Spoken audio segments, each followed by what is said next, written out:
दोस्तों आज भगवान विष्णु का 13वां अवतार रहेगा और ये अवतार पहले पिछले ब्लॉग में हो चुका है क्योंकि ज़्यादा लंबा नहीं है और वो है मोहिनी अवतार। जैसा कि मैं पिछले ब्लॉग में बता चुका हूँ कि समुद्र मंथन जब हो रहा था तब भगवान विष्णु ने मोहिनी का रूप धारण किया था। वो 13वां अवतार था। मोहिनी रूप इसलिए धारण किया गया क्योंकि जो धन्वंतरी अमृत का कलश लेके आए थे उन्हें वो अमृत जो है असुरों को ना दे करके देवताओं को देना था। अब मोहिनी जो है वो सम्मोहन विद्या जानती थी, मतलब भगवान विष्णु के अवतार में जो आई थी वो सम्मोहन विद्या यानी वश में करना जानती थी। तो उससे सारे जो राक्षस थे वो मोहित हो गए थे। जैसा जैसा मोहिनी कहती गई वैसा वैसा वो करते गए कि लाइन में बिठा दिया, पहले देवताओं को फिर असुरों को, और थोड़ा थोड़ा अमृत जो सबको देने लगी। जब आखिरी देवता रह गए तब वो अमृत खत्म हो चुका था, यानी असुरों को अमृत नहीं मिला। तो इसलिए मोहिनी का अवतार हुआ और ये 13वां अवतार था। और इसके बाद 14वां अवतार है वो मैं आपको बतलाने जा रहा हूं और वो है नरसिंह भगवान। नरसिंह भगवान का अवतार क्यों हुआ? दो भाई थे, दो राक्षस थे, एक हिरण्याक्ष और दूसरा था हिरण्यकश्यप। हिरण्यकश्यप जो है उसके 4 पुत्र थे और सबसे छोटा पुत्र था प्रहलाद। प्रहलाद की कहानी आपने सुनी होगी और ये मैं पहले किसी ब्लॉग में बता चुका हूँ, लेकिन पूरी शायद बतलाई थी या नहीं बतलाई थी मुझे याद नहीं है, लेकिन मैं फिलहाल आपको बतला देता हूँ कि जो नरसिंह भगवान का अवतार क्यों हुआ था। हिरण्यकश्यप जो था वो ब्रह्मा जी की तपस्या कर रहा था। बहुत वर्षों तक तपस्या करने के बाद ब्रह्मा जी ने उसको दर्शन दिए और वो अमर होना चाहता था। ब्रह्मा जी से उसने वरदान मांगा कि मैं अमर हो जाऊं। अब ब्रह्मा जी ने उसको कहा कि ये संभव नहीं है क्योंकि तुम एक प्राणी हो, मनुष्य हो और तुमने जन्म लिया है, कोख से तुमने जन्म लिया है, इसलिए तुम्हारा मरना तय है, इसलिए कोई और वरदान मांगो। अब हिरण्यकश्यप ने कहा कि ठीक है। उसने वरदान बिल्कुल वैसे ही मांगा कि मैं ना तो दिन में मरूं न रात में, ना मैं अस्त्र से मरूं न शस्त्र से, ना मैं आसमान में मरूं न धरती पे। ऐसा उसने लपेट के वरदान मांग लिया। अब ब्रह्मा जी ने भी बड़े सोच समझ के या बिना सोचे समझे कह दिया तथास्तु, और ब्रह्मा जी चले गए।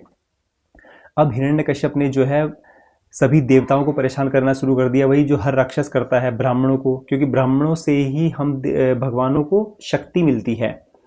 तो उनसे ब्राह्मणों को परेशान करना शुरू कर दिया और सबसे बड़ा परेशानी तो वो प्रहलाद के लिए बन गया, उसकी औलाद। क्योंकि प्रहलाद जो था वो पूरी तरह से सात्विक था और जो बाकी उसके भाई थे 3 वो राक्षस थे। वो मांस भी खाते थे, वो मदिरा भी पीते थे, वो जुआ भी खेलते थे, सब कुछ करते थे। लेकिन प्रहलाद एक ऐसा बेटा था हिरण्यकश्यप का जो भगवान विष्णु का भक्त था और ओम नमो भगवते वासुदेव का ही जाप करता रहता था। हिरण्यकश्यप जो है एक दिन इस बात से चिढ़ गया और उसने प्रहलाद को दंड देने की सोची कि बता तेरा कहाँ है भगवान, कौन है तेरा विष्णु, मुझे दिखा, क्या वो यहाँ आ सकता है तुझे बचाने के लिए, क्योंकि आज तेरा आखिरी दिन है। ऐसा हिरण्यकश्यप यानी उसके अपने बाप ने प्रहलाद को चेतावनी दी कि आज तेरी हत्या की जाएगी, कहाँ है तेरा भगवान। तो प्रहलाद ने कहा कि भगवान विष्णु तो हर जगह हैं।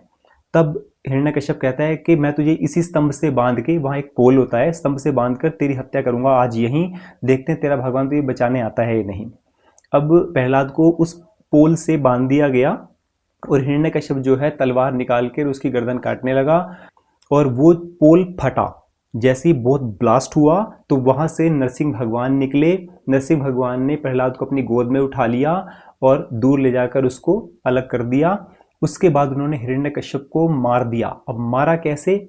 जैसे जैसे उसने वरदान मांगे थे कि मैं दिन में ना मरूं ना रात में मरूं, क्योंकि आधा दिन था आधी रात, तो संधि कालीन था, संध्या काल समय बोलते हैं उसको, और दिन छिपा भी बोल देते हैं। उसके बाद मैं अस्त्र से न मरूं और न शस्त्र से मरूं। तो भगवान नरसिंह ने अपने नखूनों से उसकी छाती चीर दी थी। अब मैं न आसमान में मरूं न धरती पे। तो उसको, हिरण्यकश्यप को अपनी गोद में उन्होंने जांघों पे रख के उसको चीरा था।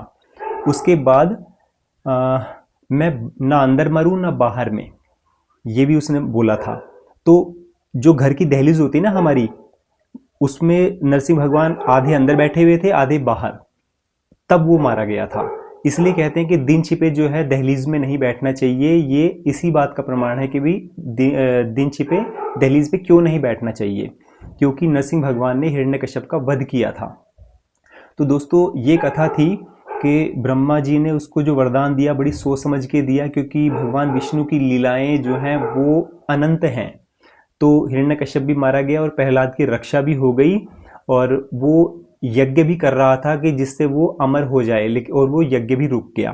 तो दोस्तों ये था 14वां अवतार नरसिंह भगवान का। इसके बाद 15वां अवतार आएगा वामन, वो मैं आपको नेक्स्ट व्लॉग में बतलाऊंगा। जय श्री राम।